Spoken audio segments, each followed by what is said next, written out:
Now one very important concept, that is the HPA axis, hypothalamo pituitary adrenal axis. इसका regulation आप लोगों को समझना बहुत ज़रूरी है। स्टार्टिंग होती है हाइपोथैलेमस से, फिर एंटीरियर पिट्यूटरी और A for adrenal gland. Very very important concept. अगर ये समझ गए तो आप लोग फार्माकोलॉजी बहुत अच्छे से समझ जाओगे अबाउट ऑफ द कॉर्टिकोस्टेरॉइड्स।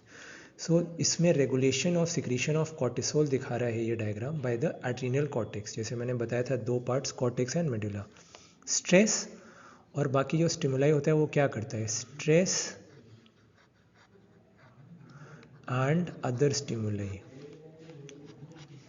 ठीक, इनका काम क्या होता है basically, stress and other stimuli they basically increase CRF, corticotropin releasing factor. They increase the release of corticotropin releasing factor from the hypothalamic paraventricular nuclei. Corticotropin releasing factor from hypothalamic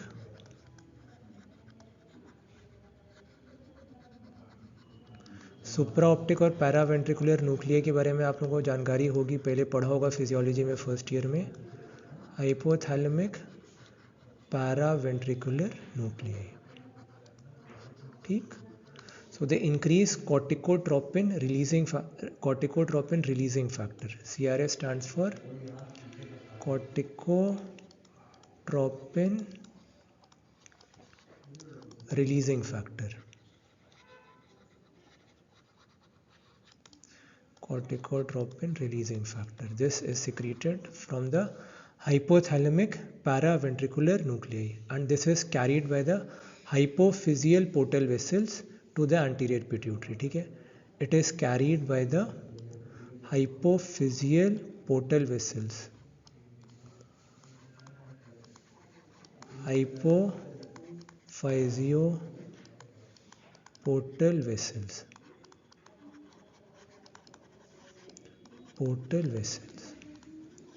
ठीक, to the anterior pituitary where it stimulates the release of corticotropin.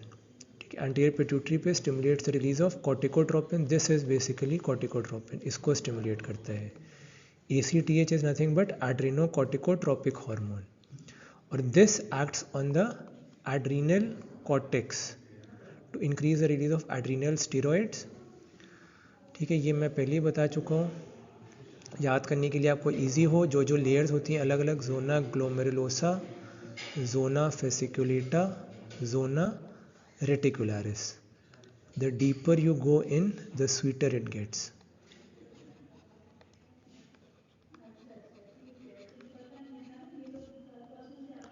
Adrenal androgens में dehydro AP एंड्रोस्टेरॉन।